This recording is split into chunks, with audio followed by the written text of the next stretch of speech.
สบายดีพวกหลานมาจากคณะวิทยาศาสตร์สังคมสาขาการเมืองเทพหลานเอกมีชื่อว่าทัพพลาหลานเอกมีชื่อว่าอานุสรณ์หลานเอกมีชื่อว่าทางวัฒนะหลานเอกมีชื่อว่าลำพูนหลานเอกมีชื่อว่าหมีหลานเอกมีชื่อว่าหลานเอกมีชื่อนักวิญญาณหลานเอกมีชื่อว่ากับเป็นที่สุด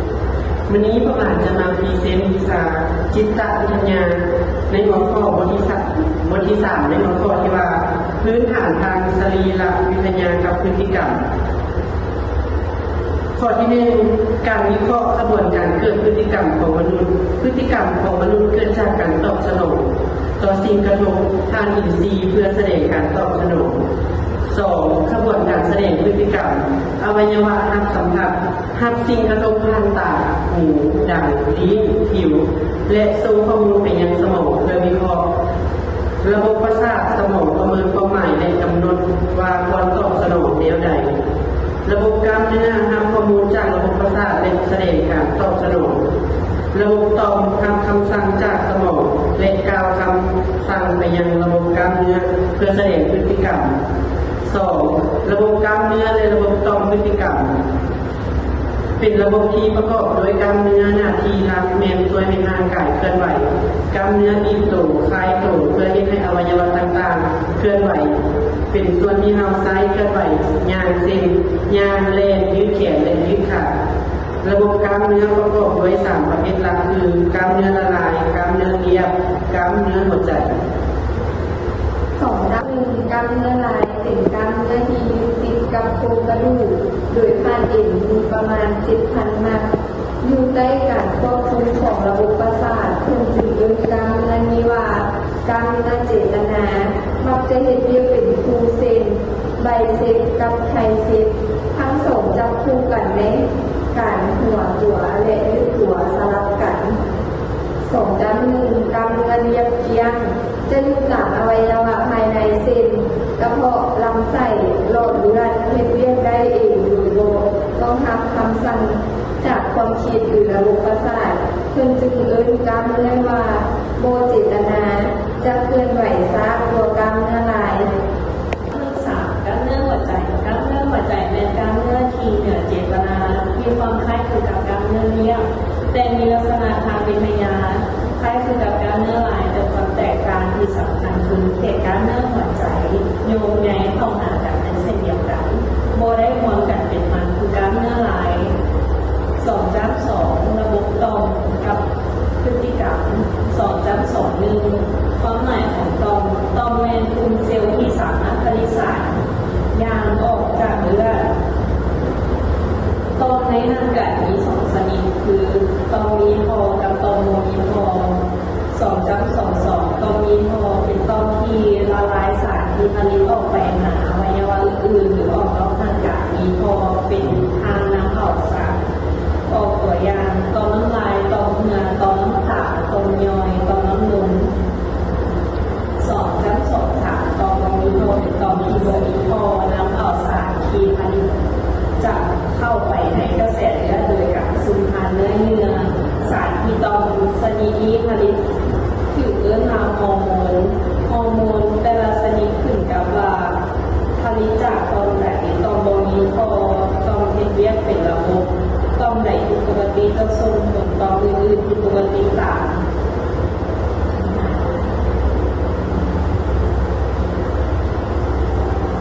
ตัวอย่างต่อมที่บ่มีพอสำคัญคือต่อมไฮเนียต่อมไตสมอง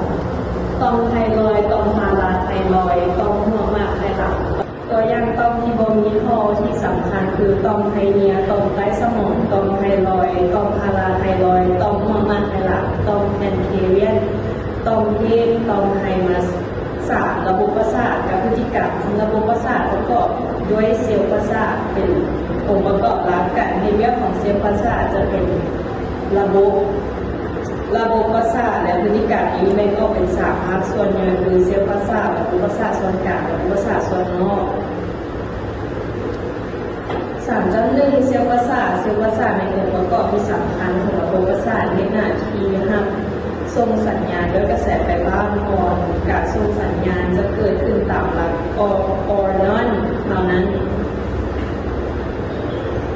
น 1ตัวอย่างเซลล์บอดี้ตัวอย่างเซลล์บอดี้ประกอบด้วยนิวเคลียร์และโปรโตปลาซึมมีสารโพแทสเซียมซึ่งช่วยในการเกิดกระแสประสาทตัวเซลล์มีหน้าที่รับส่งข่าวสารและเก็บรักษาความรู้สึกต่างๆ 2. เดนไดรฟ์เป็นใยประสาทสาขาย่อยที่ออกจากตัวเซลล์มีหน้าที่รับข่าวสารจากเซลล์อื่นหรือจากตัวทางสัมพันธ์เซลล์หนึ่งมักมีเดนไดรฟ์หลายอัน 3. แอ็กซอนเป็นใยประสาทที่ยาวและมีอันเดียว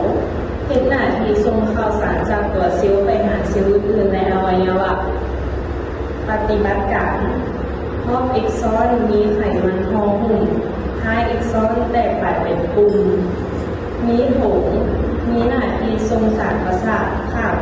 ซองไซเนียเพื่อไปหาเซลล์อื่นเอ็กซอนหลายเส้นรวมตัวกันเป็นเส้นประสาท ไขสันหลัง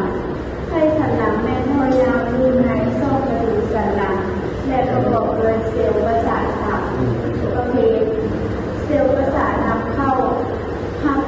จากตัวหักสัมผัสเข้าสู่ไขสันหลัง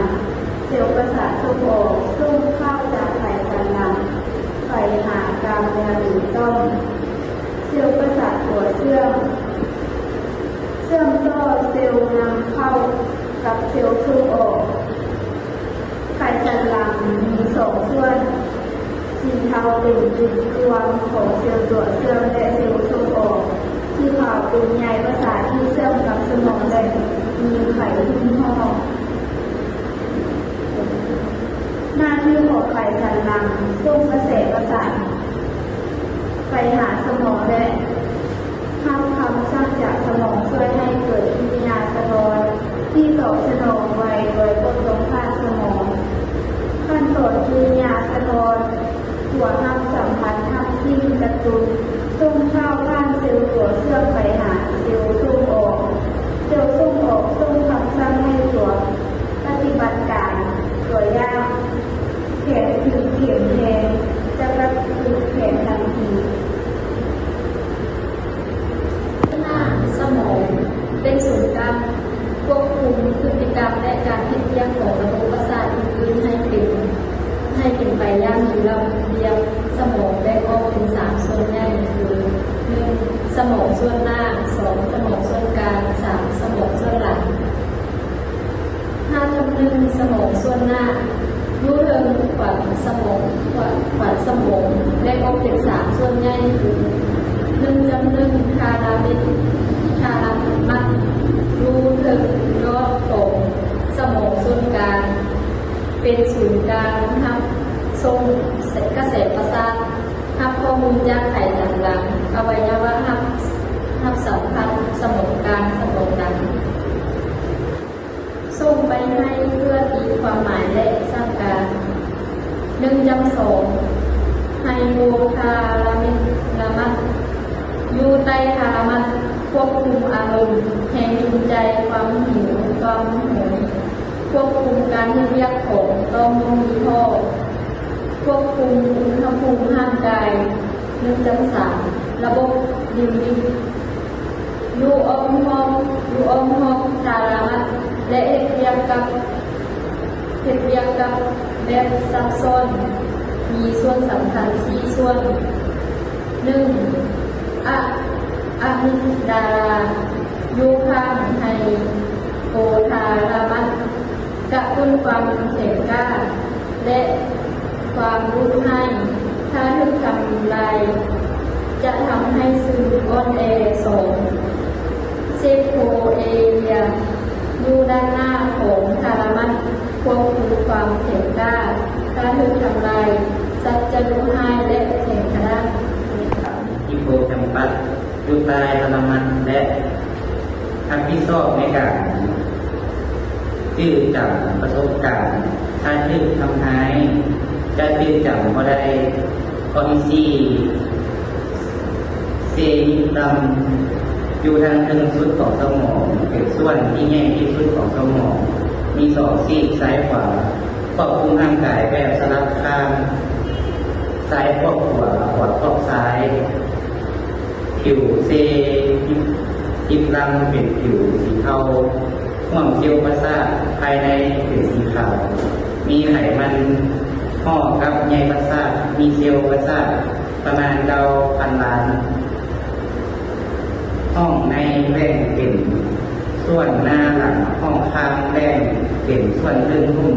เอ็ดในแต่ละซี่เป็นซี่ขีด5/2สมองส่วนกลางเป็นส่วนที่เชื่อมต่อจากสมองส่วนหลังไปหาสมองส่วนหน้าและเป็นทางผ่านของเส้นประสาทมีหน้าที่ควบคุมการเคลื่อนไหวของแกนตาและกิริยาสะท้อนที่เกี่ยวกับการเห็นการได้ยินและการสัมผัส การพบกระแสเริ่มมาควบคุมการเปลี่ยนของอวัยวะภายในเป็นหัวใจกับเนื้อเดียวและตอนต่างๆโดยอยู่ในการควบคุมของจิตใจและแบ่งออกเป็น2 สายคือสายซิมพาเทติกดีกระตุ้นให้ห่างกายตื่นตัวและเตรียมพร้อมต่อสู้และพาราซิมเทติกที่ช่วยให้ห่างกายผ่อนคลายและเวียดได้ดีในเวลาพักผ่อน